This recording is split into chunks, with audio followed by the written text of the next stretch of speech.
ಭೇಟಿ ವಿಶೇಷ ಏನಿಲ್ಲ. ಇದೇ ತಿಂಗಳು 30ನೇ ತಾರೀಕು ಕರ್ನಾಟಕ ಚಲನಚಿತ್ರ ವಾಣಿಜ್ಯ ಮಂಡಳಿಯ ಅಧ್ಯಕ್ಷರು ನಾನು ಮತ್ತೆ ಎಲ್ಲರೂ ಇವತ್ತು ಭೇಟಿಯಾಗಿದ್ದೀವಿ. ಕನ್ನಡ ಚಲನಚಿತ್ರ ನಿರ್ಮಾಪಕರ ಸಂಘದ ಒಂದು ಕಟ್ಟಡ ಉದ್ಘಾಟನೆ ಇದೆ.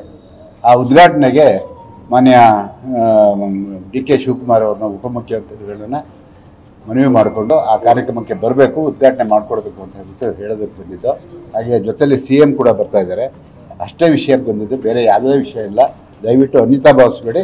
ನಾವು ಬಂದಿದ್ದು ಕಾರ್ಯಕ್ರಮವನ್ನೇ ಫಿಕ್ಸ್ ಮಾಡೋದಕ್ಕೆ. ಅದಾಯಿತು, ಬರ್ತಾ ಇದ್ದಾರೆ. ಉದ್ಘಾಟನೆ 30ನೇ ತಾರೀಕು. ಅದನ್ನು ನಿಮ್ಗೆ ಹೇಳೋದಕ್ಕೆ ಇಷ್ಟಪಡ್ತೀನಿ.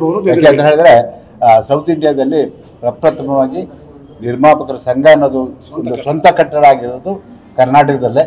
ಅದೊಂದು ಹೆಮ್ಮೆ ವಿಚಾರ.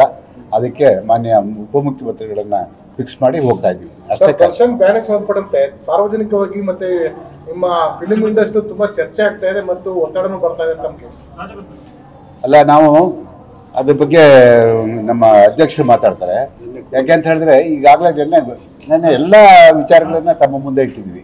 ಯಾಕೆ ಅಂತ ಹೇಳಿದ್ರೆ ಬ್ಯಾನ್ ಮಾಡೋದ್ರ ಜೊತೆಗೆ ಇನ್ನು ಉಳಿದಂತ ಇರೋ ನಿರ್ಮಾಪಕರ ಬಗ್ಗೆ ನಾವು ಯೋಚನೆ ಮಾಡಬೇಕಾಗುತ್ತೆ. ಹಾಗಾಗಿ ಅದರ ಸಂಪೂರ್ಣ ಮಾಹಿತಿಯನ್ನು ನಿನ್ನೆ ಹೇಳಿದ್ದಾರೆ ಮಾನ್ಯ NM ಸುರೇಶ್ ಅವರು, ವಾಣಿಜ್ಯ ಮಂಡಳಿ ಅಧ್ಯಕ್ಷರು. ಅವ್ರು ಮಾತನಾಡ್ತಾರೆ. ಭೇಟಿ ವಿಶೇಷ ಏನಿಲ್ಲ. ಇದೇ ತಿಂಗಳು 30ನೇ ತಾರೀಕು ಕರ್ನಾಟಕ ಚಲನಚಿತ್ರ ವಾಣಿಜ್ಯ ಮಂಡಳಿಯ ಅಧ್ಯಕ್ಷರು ನಾನು ಮತ್ತೆ ಎಲ್ಲರೂ ಇವತ್ತು ಭೇಟಿಯಾಗಿದ್ದೀವಿ. ಕನ್ನಡ ಚಲನಚಿತ್ರ ನಿರ್ಮಾಪಕರ ಸಂಘದ ಒಂದು ಕಟ್ಟಡ ಉದ್ಘಾಟನೆ ಇದೆ. ಆ ಉದ್ಘಾಟನೆಗೆ ಮಾನ್ಯ ಡಿ.ಕೆ. ಶಿವಕುಮಾರ್ ಅವ್ರನ್ನ ಉಪಮುಖ್ಯಮಂತ್ರಿಗಳನ್ನ ಮನವಿ ಮಾಡಿಕೊಂಡು ಆ ಕಾರ್ಯಕ್ರಮಕ್ಕೆ ಬರಬೇಕು, ಉದ್ಘಾಟನೆ ಮಾಡಿಕೊಡ್ಬೇಕು ಅಂತ ಹೇಳ್ಬಿಟ್ಟು ಹೇಳೋದಕ್ಕೆ ಬಂದಿದ್ದು. ಹಾಗೆ ಜೊತೆಯಲ್ಲಿ CM ಕೂಡ ಬರ್ತಾ ಇದ್ದಾರೆ. ಅಷ್ಟೇ ವಿಷಯಕ್ಕೆ ಬಂದಿದ್ದು, ಬೇರೆ ಯಾವುದೇ ವಿಷಯ ಇಲ್ಲ. ದಯವಿಟ್ಟು ಅನ್ಯತಾ ಭಾವಿಸ್ಬೇಡಿ. ನಾವು ಬಂದಿದ್ದು ಕಾರ್ಯಕ್ರಮವನ್ನೇ ಫಿಕ್ಸ್ ಮಾಡೋದಕ್ಕೆ. ಅದಾಯಿತು, ಬರ್ತಾ ಇದ್ದಾರೆ. ಉದ್ಘಾಟನೆ 30ನೇ ತಾರೀಕು. ಅದನ್ನು ನಿಮ್ಗೆ ಹೇಳೋದಕ್ಕೆ ಇಷ್ಟಪಡ್ತೀನಿ. ಯಾಕೆ ಅಂತ ಹೇಳಿದ್ರೆ ಸೌತ್ ಇಂಡಿಯಾದಲ್ಲಿ ಪ್ರಪ್ರಥಮವಾಗಿ ನಿರ್ಮಾಪಕರ ಸಂಘ ಅನ್ನೋದು ಒಂದು ಸ್ವಂತ ಕಟ್ಟಡ ಆಗಿರೋದು ಕರ್ನಾಟಕದಲ್ಲೇ. ಅದೊಂದು ಹೆಮ್ಮೆ ವಿಚಾರ. ಅದಕ್ಕೆ ಮಾನ್ಯ ಉಪಮುಖ್ಯಮಂತ್ರಿಗಳನ್ನ ಫಿಕ್ಸ್ ಮಾಡಿ ಹೋಗ್ತಾ ಇದ್ದೀವಿ ಅಷ್ಟೇ. ದರ್ಶನ್ ಬ್ಯಾನಿಗೆ ಸಂಬಂಧಪಟ್ಟಂತೆ ಸಾರ್ವಜನಿಕವಾಗಿ ಮತ್ತೆ ನಿಮ್ಮ ಫಿಲ್ಮ್ ಇಂಡಸ್ಟ್ರಿ ತುಂಬಾ ಚರ್ಚೆ ಆಗ್ತಾ ಇದೆ ಮತ್ತು ಒತ್ತಡನೂ ಬರ್ತಾ ಇದೆ ತಮಗೆ.